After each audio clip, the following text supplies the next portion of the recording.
সোহম আজকাল বেশ সমস্যায় আছে। তার কষ্টের কারণ হলো ফ্ল্যাটের সাইজ ছোট। যখন তিনি একটি বাড়ি কিনতে চেয়েছিলেন তখন তিনি নির্ভর করেছিলেন রিয়েলটি পোর্টালের উপর। বিভিন্ন অনলাইন ওয়েবসাইটে ব্রাউজ করার পর অবশেষে তিনি একটি ফ্ল্যাট পান। ব্রোকার তাকে ফ্ল্যাটটি দেখিয়ে বলেন ফ্ল্যাটটি ওই হাউজিং সোসাইটির সবচেয়ে বড় ফ্ল্যাট। সোহম খুশি মনে ফ্ল্যাট শিফট করেন। এখানে তার নতুন বন্ধুও তৈরি হয়। কিছুদিন পরেই তিনি বুঝতে পারেন একই সোসাইটিতে আরো অনেক বড় ফ্ল্যাট রয়েছে। সোহম এখন ভাবছে যে সে প্রপার্টি পোর্টালে পাওয়া ব্রোকারকে বিশ্বাস করে ভুল করেছে। সোহমের মতো অনেকেই আছেন যারা বাড়ি কেনার জন্য অনলাইন পোর্টালের উপর নির্ভর করেন, কারণ আপনি মাত্র কয়েকটি ক্লিকেই অনেক সম্পত্তি সম্পর্কে তথ্য পেতে পারেন খুব সহজেই বাড়ি বসে।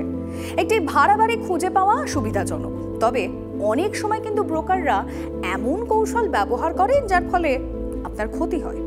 এমন পরিস্থিতিতে অনলাইনে প্রপার্টি রিসার্চ করার সময় আপনার কি কি সতর্কতা অবলম্বন করা উচিত, চলুন এক ঝলকে তা বরং দেখে নেওয়া যাক। এই ধরনের প্রপার্টি পোর্টালের সুবিধা হলো আপনি কয়েকটি ক্লিকেই সহজেই শত শত প্রপার্টি দেখতে পারবেন। এটি আপনাকে আপনার বাজেটের মধ্যে আপনার পছন্দের জায়গায় একটি বাড়ি খুঁজে পেতে সহায়তা করে। আপনি সেই নির্দিষ্ট স্থানে অন্যান্য সম্পত্তির দামও তুলনা করতে পারেন। এই ধরনের পোর্টালে তালিকাভুক্ত বেশিরভাগ সম্পত্তি সাধারণত রিসেল শ্রেণীর হয়ে থাকে। রিয়েল এস্টেট বিশেষজ্ঞরা বিশ্বাস করেন যে ইন্টারনেটে অনেক ধরনের সম্পত্তির বিজ্ঞাপন রয়েছে, তবে এই ধরনের তথ্যের সত্যতা নিয়ে সন্দেহ আছে, বিশেষ করে সেগুলির দাম নিয়ে। বিষয়টি তদন্ত করার জন্য আমরা দুটি আলাদা রিয়েল এস্টেট পোর্টালে একই সোসাইটিতে একই হাউজিং সোসাইটিতে একই আকারের ফ্ল্যাটের দাম রিসার্চ করেছি। একটি পোর্টালে 1464 বর্গফুট 3 BHK 3টে রুম এই ফ্ল্যাটের দাম ছিল 56 লক্ষ টাকা, আর অন্য পোর্টালে একই আকারের একটি ফ্ল্যাট দাম ছিল 78 লক্ষ টাকা। হোমেন্সের প্রতিষ্ঠাতা প্রদীপ মিশ্রার পরামর্শ হলো এজেন্টরা যখন অনলাইনে সম্পত্তির তালিকা করে তারা প্রায়ই ভুল ছবি দেয়, স্পেসিফিকেশন ভুল থাকে এবং ফ্ল্যাটের দাম প্রায় কম করে দেখানো হয়। এটি সম্ভাব্য বাড়ির ক্রেতাদের দৃষ্টি আকর্ষণ করতে এবং লিড তৈরি করতে করা হয়। লোকেরা যখন এজেন্টদের সঙ্গে যোগাযোগ করেন তখন তাদেরকে বলা হয় যে তালিকাভুক্ত সম্পত্তি ইতিমধ্যেই বিক্রি হয়ে গেছে এবং তাদের অন্যান্য সম্পত্তি দেখতে উৎসাহিত করা হয়। রিয়েল এস্টেট পোর্টালগুলি তাদের প্ল্যাটফর্মের সম্পত্তি তালিকাভুক্ত করার সময় সম্পত্তি এবং এজেন্টের তথ্য যাচাই করে, তবে ভেরিফিকেশনের প্রসেসটি কিভাবে হয় আরও একজন বিশেষজ্ঞের কাছ থেকে এই বিষয় জেনে নেওয়া যাক। जितने रियल एस्टेट पोर्टल्स हैं कोई भी खास documentation verify real estate agent की इनफैक्ट ओनर की भी लिस्टिंग की नहीं करते हैं। बहुत सारे रियल एस्टेट पोर्टल्स पे प्राइमरी सेल्स से रिलेटेड जो बुकिंग के प्रोजेक्ट्स होते हैं उनसे रिलेटेड अगर प्रोजेक्ट लिस्टिंग या प्रोजेक्ट बैनर्स या रिलेटेड एडवर्टीजमेंट स्पेस कोई भी कंसल्टेंट्स लेते हैं उससे रिलेटेड ये लोग उन एजेंट्स का रेरा नंबर जरूर लेते हैं।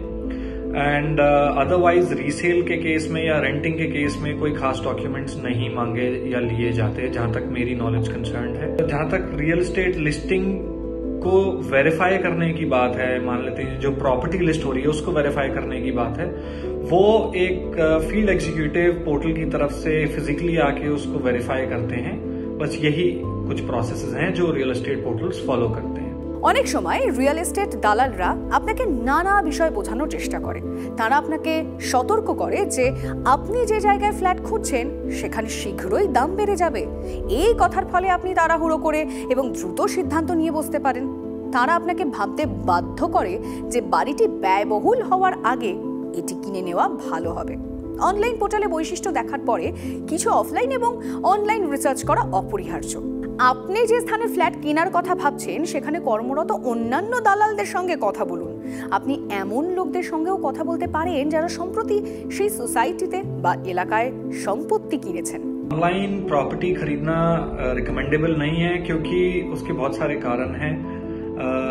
रिलायबिलिटी ऑफ प्राइस, बहुत सी लिस्टिंग्स पे प्राइस कम होता है, बहुत सी लिस्टिंग्स पे प्राइस ज्यादा होता है।